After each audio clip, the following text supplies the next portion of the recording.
Yang pertama kami akan menjelaskan terlebih dahulu salah satu platform pelayanan berbasis digital yang ada di lingkungan kerja di Universitas Sultan Ageng Tirtayasa, yaitu Spada Untirta. Pada Untirta itu adalah sistem pembelajaran daring yang disediakan oleh Untirta untuk baik untuk dosen maupun untuk mahasiswa, di mana di aplikasi ini atau di platform ini dapat terjadi interaksi ya, mulai dari pemberian bahan ajar, lalu tugas-tugas, dan juga referensi-referensi ajar lainnya.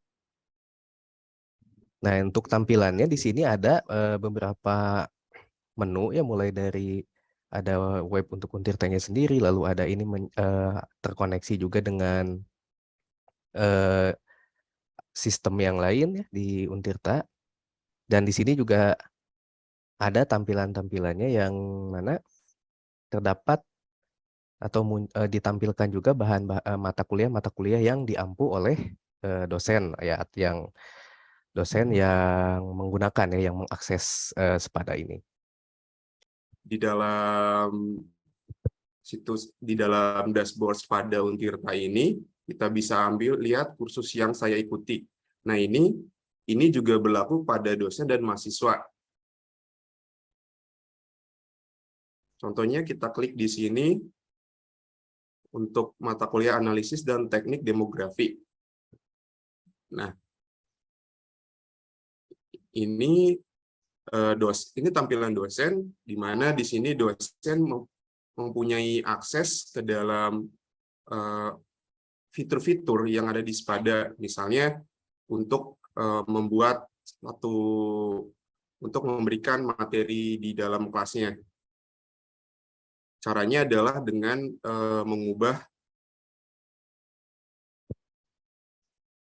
hidupkan mode ubah di sini, kemudian setelah itu akan tampil fitur yang berubah.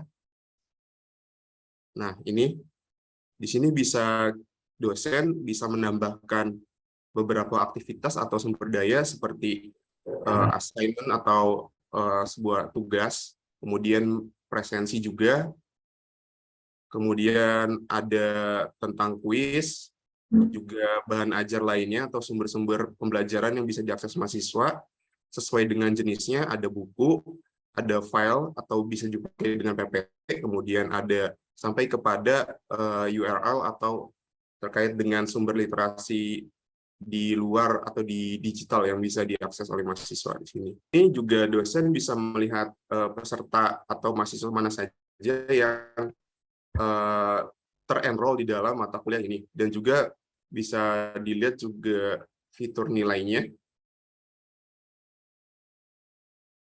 Nah, ini dosen juga bisa menilai langsung di dalam Spada Untirta ini.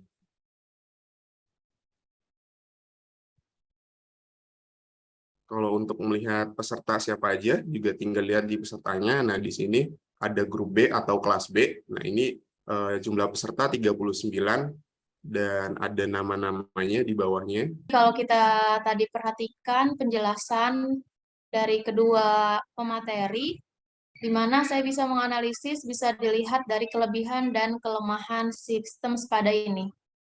Yang pertama, di mana kelebihannya memang sistem ini sebetulnya sudah bisa mengakomodir sebagian media pembelajaran secara daring, baik untuk dosen dan mahasiswa.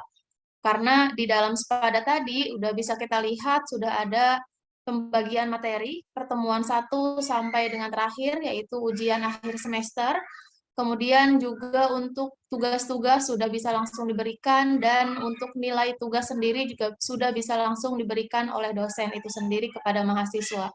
Kemudian kelebihan yang kedua dari sistem Spada Untirta ini yang bisa saya analisis dan teman-teman kelompok, yang kedua yaitu memang sistem ini sudah sangat relevan dan sudah mewakili dengan kondisi yang saat ini, di mana ada tuntutan adanya digitalisasi di bidang pembelajaran di perkuliahan gitu ya, di perguruan tinggi. Kemudian selain kelebihan tentunya sistem itu ada kelemahan. Kalau kami mendiskusikan kelompok 1 mendiskusikan kelemahan dari sistem Spada Untirta ini. Yang pertama yaitu memang sistem ini belum saling terintegrasi dengan sistem lainnya yang ada di Untirta itu sendiri. Misalnya untuk absensi atau presensi mahasiswa, dosen harus tetap membuka sistem dari presensi itu sendiri, yaitu Siakat. Kemudian untuk pemberian nilai di Spada itu hanya untuk nilai tugas, tapi untuk nilai akhir, nilai semester itu belum ada medianya, belum tersedia. Jadi masih harus membuka sistem yang lain. Kemudian kelemahan yang kedua yang bisa kami analisis dari sistem Spada ini, yaitu mahasiswa atau dosen masih banyak yang belum paham terkait penggunaan atau pemanfaatan dari sistem Spada ini. Walaupun memang dituntut untuk bisa, tapi dosen dan mahasiswa masih kebingungan dengan fitur-fitur yang ada di sistem Spada Untirta ini. Mungkin itu. Adapun saran untuk platform sistem Spada ini diharapkan ke depannya sistem Spada bisa sinkron dengan sistem milik Untirta lainnya seperti Siakat. Selain itu, diharapkan tampilan dari Spada ini bisa dibikin lebih sederhana agar mudah dipahami oleh semua sivitas akademika di lingkungan Untirta. Untuk di Universitas Sriwijaya ini saya akan membahas untuk satu sistem ya yang ada di Unsri yang memang sebetulnya e-learning 221.unsri dan Ascend.id ini sebenarnya sudah lama digunakan, tapi semenjak pandemi COVID-19 ini jadi lebih sering dan fitur-fiturnya sudah banyak ditambahkan di dalamnya. Nah, jadi ini e-learning ini adalah pembelajaran secara digital dari Universitas Sriwijaya baik dosen maupun mahasiswa. Nah, dengan e-learning ini setiap absen juga bisa bisa di-record di sini. Jadi setiap harinya mahasiswa yang akan kuliah itu wajib absen di waktu mereka masuk. Nah, ketika mereka di luar waktu mereka masuk, maka mereka tidak akan bisa absen lagi. Selain itu juga semua tugas maupun materi bisa langsung di-upload di e-learning seperti ini. Nah, selain itu, kita juga bisa melakukan banyak hal untuk seperti diskusi atau lain sebagainya. Nah, tapi sistem yang sudah cukup baik ini juga memiliki beberapa kekurangan. Misalkan seringnya terkendala saat penginputan mahasiswa itu beda dengan kelas yang diambil saat di aplikasi atau sistem lainnya seperti kalau di situ ada SIMAK. Jadi untuk sistem pengambilan kartu rencana studi atau KRS itu menggunakan sistem SIMAK. Nah, jadi saat di enroll itu berbeda kelasnya. Jadi dia tidak bisa absen di kelas yang sudah dipilihkan seperti ini.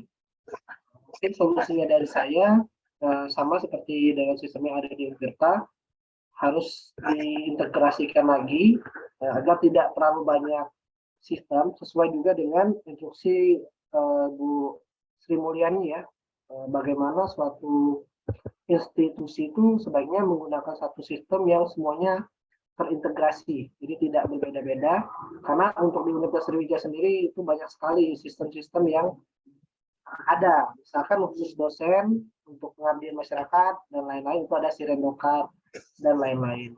Demikian yang bisa kami sampaikan dari kelompok 1 mengenai platform pelayanan berbasis digital yang ada di lingkungan unit kerja kami.